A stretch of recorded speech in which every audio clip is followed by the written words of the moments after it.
Hello everyone, तपाईँहरू कस्तो हुनुहुन्छ? आरामै हुनुहुन्छ होला।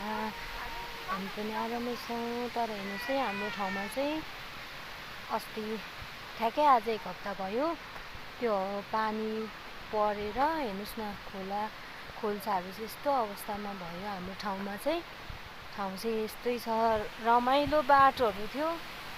तर हेर्नुहोस् न, अहिले आएर यस्तो भयो है। हाम्रोमा चाहिँ यसरी क्षतिग्रस्त भएको छ, पहिरोहरू गएर एकदम दुःख लाग्दो भएको छ। सानो खोल्साहरू चाहिँ यस्तो भएको छ। यहाँ माथि हाम्रो गुफाथुम्की भन्ने ठाउँ थियो, त्यो ठाउँ चाहिँ फुटेर पानी चाहिँ बगेर त्यो पानी चाहिँ हाम्रो गाउँतिर बसेर यस्तो भएको छ अवस्था। भिडियो बनाउँदै गरेकोमा यस्तो छ है साथीहरू। अनि आज चाहिँ एकछिन हामी चाहिँ बजार जाउँ भनेर हिँड्दै गरेको। पानी आयो भने चाहिँ एकदम बिजोक हुन्छ है। यता हेरिदिनुहोस् है, यता हेरिदिनुहोस् न। निनाम अब अँधेरो भए पनि आउँछ। यसरी अहिले बाटो मर्मत आजबाट स्टार्ट भएको छ। मेरो छोरा मेरो झोला बोकेर हिँड्दैछ। 1 हप्तामा यस्तो भयो, एकदम बाटोहरू के भनेर यस्तो भएको छ। कति दिन लाइन नै आएन। बाटो पहिरोहरू एकदम डरलाग्दो भयो। हाम्रो ठाउँ चाहिँ यो चाहिँ देउमाई नगरपालिका है। हाम्रो ठाउँ चाहिँ कतिजनालाई थाहा पनि नहुन सक्छ। छेउमा चाहिँ नआऊ है।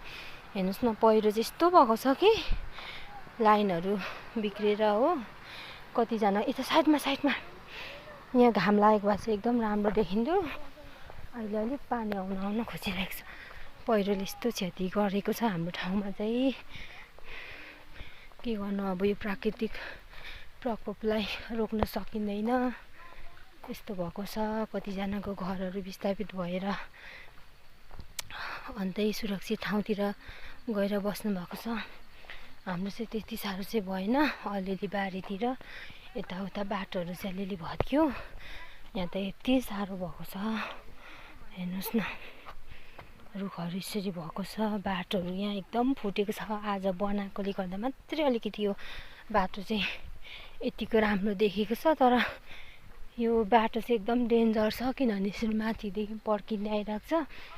अहिले म तपाईँहरूलाई देखाउँछु। यहाँ पर हेर्नुहोस् न, यसरी बाटोहरू फुटेर डेन्जर छ है। यो बाटो चाहिँ एकदम के हुने हो अब, बिस्तारै फेरि पानीहरू आयो भने यस्तो अवस्थाहरू छ।